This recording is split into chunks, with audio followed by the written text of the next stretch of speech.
CMR shopping mall ఆడి శ్రావణం అతిపెద్ద KG sale up to 61% offer 1+1 combo offer. So ఇప్పుడే shopping చేయండి.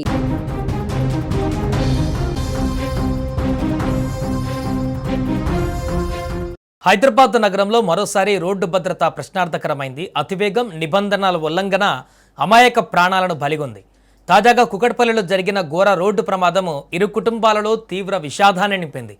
క్రికెట్ ఆడడానికి వెళుతున్న ఇద్దరు మైనర్ యువకులు టిప్పర్ లారీ రూపంలో మృత్యువు కబలించడంతో అక్కడికక్కడే దుర్మరణం చెందారు. ఇక ఆదివారము తెల్లవారుజాము సమయం అందరూ ప్రశాంతంగా నిద్రపోతున్న వేళ కుకట్పల్లి పోలీస్ స్టేషన్ పరిధిలో ఈ విషాద ఘటన చోటు చేసుకుంది. వివరాల్లోకి వెళితే 17 ఏళ్ల వయసున్నటువంటి మహేష్, లక్ష్మీ తేజ మరో స్నేహితుడితో కలిసి సరదాగా క్రికెట్ ఆడేందుకు ఒక స్కూటీ పైన బయలుదేరారు. అయితే విధి మరోలా తలిచింది.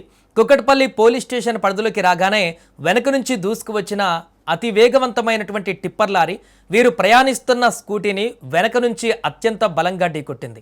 ఈ భీకర ప్రమాదంలో మహేష్, లక్ష్మీ తేజలకు తీవ్ర గాయాలయ్యాయి.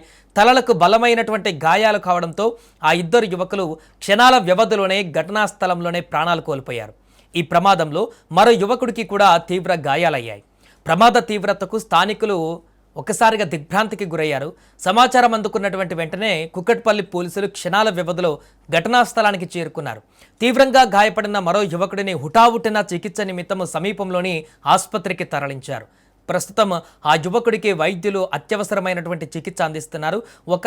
ఇక మృతి చెందినటువంటి మహేష్, లక్ష్మీ తేజల మృతదేహాలను పోస్టుమార్టం నిమిత్తము సికింద్రాబాద్లోని గాంధీ ఆసుపత్రికి తరలించారు. వీరి మరణంతో మృతుల కుటుంబ సభ్యులు, బంధువుల గుండెలు పగిలేలా ఏడుస్తున్నారు. ఇక ఈ ఘటనపైన కేసు నమోదు చేసుకున్న కుకట్పల్లి పోలీసులు దర్యాప్తును వేగవంతం చేశారు. ప్రమాదానికి ప్రధాన కారణమైనటువంటి టిప్పర్ లారీ డ్రైవర్ను పోలీసులు వెంటనే అదుపులోకి తీసుకొని విచారిస్తున్నారు.